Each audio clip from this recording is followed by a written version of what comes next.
Between 2022 and early 2026, a specific demographic within the U.S. defense industrial base began to disappear.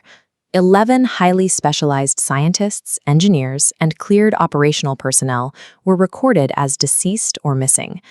These events were initially handled by local police as isolated tragedies. In national forests and suburban neighborhoods, the deaths were categorized as hiking accidents, suicides, and random acts of violence, leaving the broader pattern obscured from national security analysts for years. That fragmented oversight ended on April 20, 2026. The House Oversight Committee launched a formal congressional inquiry demanding intelligence briefings on what they characterized as a grave threat to personnel with access to scientific secrets. The inquiry coincided with a massive restructuring of the federal defense apparatus.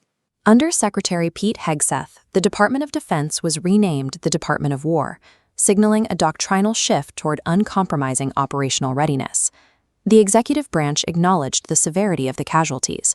The president confirmed he had concluded high-level meetings on the subject, characterizing the individuals involved as vital to the national security apparatus. This shifted the investigation into the realm of federal counterintelligence. The FBI took the lead, looking for connections between the victims' access to classified data and potential evidence of corporate espionage or foreign interference. The consolidation of these cases suggests that the loss of these 11 individuals represents more than a series of local tragedies. The federal escalation indicates a high-stakes effort to determine if the nation's most sensitive technological frontiers are being systematically targeted. To evaluate the risk, we have to look past the geographic locations of these incidents and focus on the technical portfolios of the victims. Network analysis reveals 3 distinct clusters of expertise. The first cluster centers on advanced aerospace and planetary defense, specifically involving NASA's Jet Propulsion Laboratory and Caltech. Victims like Michael David Hicks, Frank Mywald, and Carl Grillmare specialized in the algorithms and instrumentation required to track and intercept high-velocity objects in space, from asteroids to infrared targets.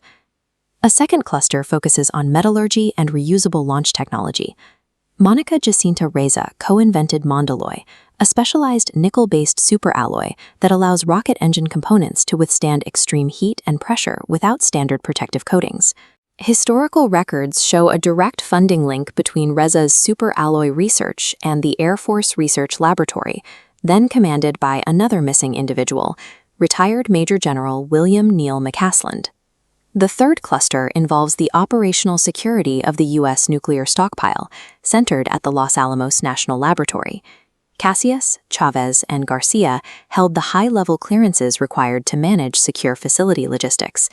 Their roles granted them granular knowledge of laboratory blueprints, physical vulnerabilities, and the daily movements of high-value assets.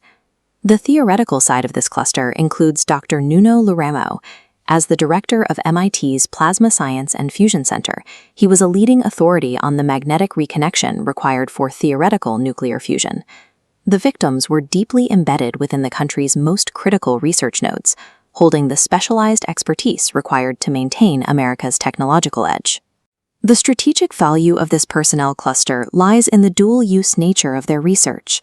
By 2026, the technical requirements for civilian space exploration and military space dominance have become identical. The algorithms used to track and intercept a distant comet are the same systems required to intercept a hypersonic glide vehicle traveling at Mach 20. The mathematical models and sensor telemetry for planetary defense are the direct foundation for missile defense. This expertise underpins the Golden Dome for America, a multi-layered defense shield consisting of a proliferated constellation of 1,200 satellites in low Earth orbit. This architecture represents hundreds of billions in federal investment, including a $2 billion contract awarded to SpaceX for the project's tracking layer. However, the Golden Dome's viability depends entirely on the rapid launch cadence of heavy-lift reusable vehicles, like SpaceX's Starship and Blue Origin's New Glenn. These rockets utilize oxygen-rich staged combustion engines that must survive extreme thermal stress. They require the specific Mondalloy superalloys pioneered by Monica Reza to function reliably without constant, expensive replacement. This launch capacity is the backbone of the Artemis Accords, a 62-nation coalition for deep space exploration. The diplomatic and strategic objectives of the United States are physically tied to these commercial launch capabilities. The loss of specific intellectual nodes, from Grillmeyer's targeting algorithms to Reza's metallurgy, removes the foundational components required to operationalize these multi-trillion-dollar defense and exploration systems. Counterintelligence analysts are evaluating three primary hypotheses. The first is that a state actor is executing a campaign of asymmetric warfare. Since peer adversaries cannot match U.S. defense spending, targeted intellectual sabotage offers a deniable way to delay American technological deployment. This hypothesis is supported by evidence of professional tradecraft. Prior to her disappearance, both the work and personal mobile devices of Melissa Casillas were factory reset, a sophisticated counter-forensic measure highly unusual in a standard missing persons case. The second hypothesis involves corporate espionage within the trillion-dollar space industry. In a zero-sum environment for government contracts, non-state actors might sabotage a rival's proprietary intellectual capital to gain control over critical supply chains.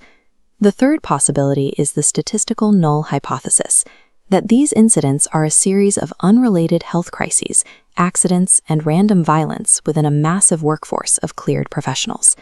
Intelligence doctrine accounts for a tactic known as noise injection. Agencies mask targeted assassinations by staging random acts of violence or exploiting personal vulnerabilities. This ensures local law enforcement closes cases quickly, preventing escalation to federal counterintelligence divisions. This tactic extends to psychological warfare.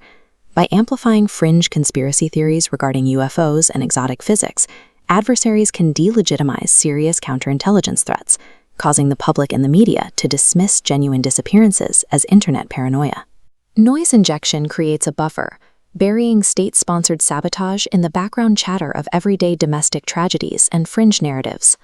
Regardless of the specific actor, the impact on the defense industrial base is tangible. Sudden losses in highly specialized, compartmentalized fields create immediate bottlenecks in the research and development timelines for national security infrastructure. There is also a secondary chilling effect on recruitment.